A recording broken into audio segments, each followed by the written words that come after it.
Hello दोस्तों, आज हम लोग पढ़ने वाले हैं 10th क्लास मैथ प्रश्नावली 5.3 उसका 18 नंबर सवाल हम लोग को दिया गया है। केंद्र ए से प्रारंभ करते हुए बारी बारी से केंद्र ए और बी को लेते हुए, यानी एक बार ए को लेना है, एक बार बी को लेना है। ठीक है, फिर से एक बार ए, फिर से बी को लेंगे। फिर आगे बोल रहा है त्रिज्याओं 0.5 centimetre, 1.0 centimetre, 1.5 centimetre, 2.5 centimetre, dot dot dot वाले उत्तरोत्तर अर्धवृत्तों को खींचकर एक सर्पिल बनाया गया है, जैसा कि आकृति 5.4 में दर्शाया गया है। यानी इस आकृति के बारे में कह रहा है, इस आकृति के बारे में कहा जा रहा है। आगे बोल रहा है 13 क्रमागत यानी ये हम लोग का हो जाएगा n का मान। ठीक है, 13 क्रमागत अर्धवृत्तों से बने इस सर्पिल की कुल लंबाई क्या है हमें निकालना है, और हमें पाई का मान दिया गया है 22/7। ठीक है, तो यहाँ पर चित्र देखेंगे, एक लाइन खींचा हुआ है और इस लाइन के बीच में दो केंद्र है, केंद्र ए और केंद्र बी। ठीक है, जब हम लोग केंद्र ए को लेते हैं तो यहाँ से यहाँ तक दूरी, ए से बी तक, या फिर कह सकते हैं आप यहाँ से यहाँ तक, दोनों का दूरी बराबर है। यहाँ से यहाँ तक जितना दूरी है वहीं यहाँ से यहाँ तक भी उतना ही दूरी है। ठीक है, तो यहाँ से यहाँ तक की दूरी है 0.5 सेंटीमीटर। ठीक है, तो जब हम लोग केंद्र बी को लेते हैं तो यहाँ से यहाँ तक दूरी, या फिर आप कह सकते हैं यहाँ से यहाँ तक की दूरी हम लोग का है 1.0 सेंटीमीटर। फिर से हम लोग जब केंद्र ए को लेते हैं तो यहाँ से यहाँ तक की दूरी, या फिर आप कह सकते हैं यहाँ से यहाँ तक की दूरी हम लोग का है 1.5 सेंटीमीटर। वहीं फिर से जब हम लोग केंद्र बी को लेते हैं तो यहाँ से यहाँ तक की दूरी, ठीक है, या फिर आप कह सकते हैं यहाँ से यहाँ तक दूरी, दोनों का दूरी बराबर है, उसका दूरी है 2.0 सेंटीमीटर। ठीक है, और हमें यहाँ संकेत भी दिया गया है। संकेत क्रमशः केंद्र A B dot dot dot वाले अर्धवृत्त की लंबाइयाँ है जो वो है L1, L2, L3, L4 है। ठीक है, तो आइए हम लोग सॉल्व करते हैं इसे। हम लोग लिखेंगे हल। हम जानते हैं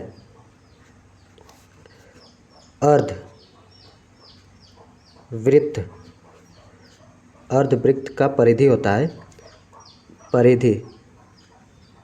परिधि या फिर लंबाई होता है पाई आर। ठीक है, देखिए ये हम लोग का है पूरा वृत्त। ठीक है, इसका परिधि होता है 2 पाई आर होता है, लेकिन हमें कह रहा है अर्धवृत्त यानी इसका आधा, तो आधा बोल रहा है तो इसका आधा कर देंगे तो 2 से 2 कट जाएगा, तो बच रहा है पाई आर, यानी अर्धवृत्त का जो परिधि होता है वो होता है पाई आर। ठीक है, अब प्रश्नानुसार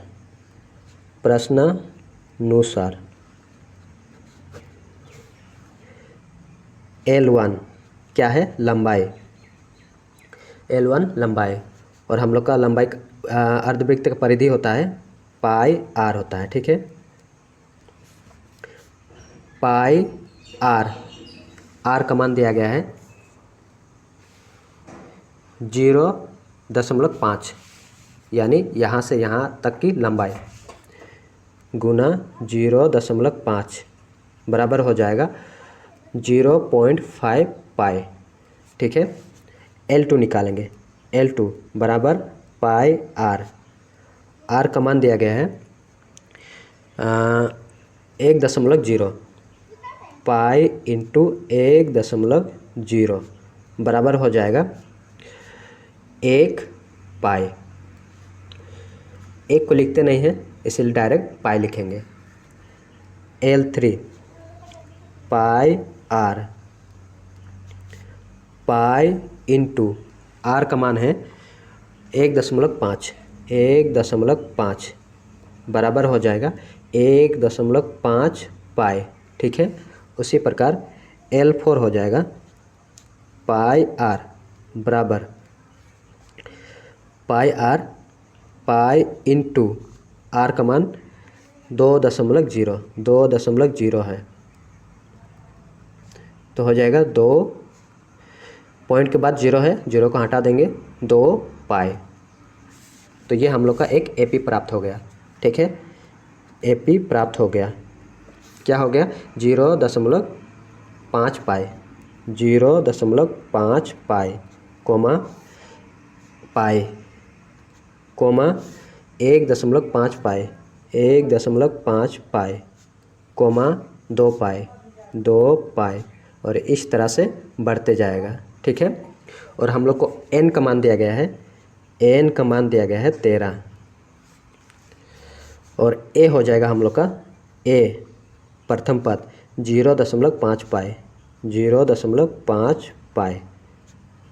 d हो जाएगा दूसरा पद से प्रथम पद को घटा देंगे, पाई से 0.5 पाई को घटा देंगे तो हो जाएगा हम लोग का यहाँ पर 0.5 पाई, यहाँ पर पाई है पूरा। ठीक है, तो बच जाएगा 0.5 पाई।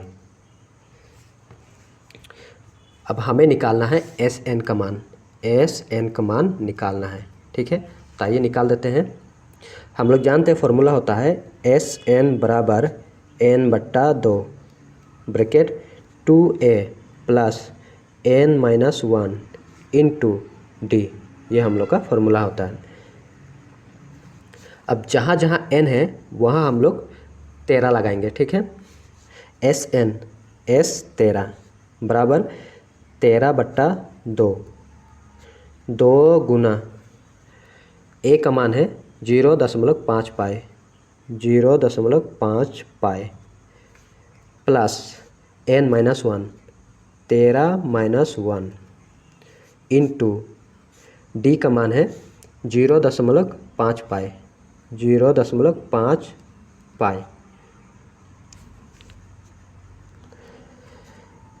13/2, 2 और 0.5 पाई को गुना कर देंगे, 2 और 5 को गुना करेंगे 10 हो जाएगा। ठीक है, 10 हो जाएगा, लेकिन एक संख्या से पहले दशमलव है तो हम लोग एक संख्या से पहले दशमलव लगा देंगे, तो 0 को हटा देंगे। ठीक है, तो हो जाएगा पाई, सिर्फ पाई होगा, एक को लिखते नहीं है, सिर्फ पाई होगा, प्लस है प्लस। ठीक है, 13 से 1 को घटा देंगे, 12 गुना 0.5 पाई, 0.5 पाई 13/2 पाई प्लस 12 और 0.5 पाई गुना कर देंगे, 12×5 = 60 होता है, 60। ठीक है, एक संख्या से पहले दशमलव है तो एक संख्या से पहले हम लोग दशमलव लगा देंगे। ठीक है, तो 6.0 हो रहा है, तो 0 को हटा देते हैं, तो हो जाएगा 6 पाई, 6 पाई 13/2 पाई और 6 पाई कितना हो जाएगा? 7 पाई बराबर 13/2, 7 इंटू पाई का मान दिया गया है 22/7, पाई का मान दिया गया है 22/7, 22/7। ठीक है, 7 से 7 कैंसिल हो जाएगा, अब बच रहा है 13/2, ब्रैकेट हटा देंगे, गुना 22, 2 से 22 को काट देंगे 11 बार में, 13 और 11 को गुना कर देंगे, 13 और 11 को 13 13 3 4 143 हो जाएगा। ठीक है, 13 गुना 11 बराबर हो जाएगा 143 सेंटीमीटर। ये हम लोग का आंसर हो जाएगा।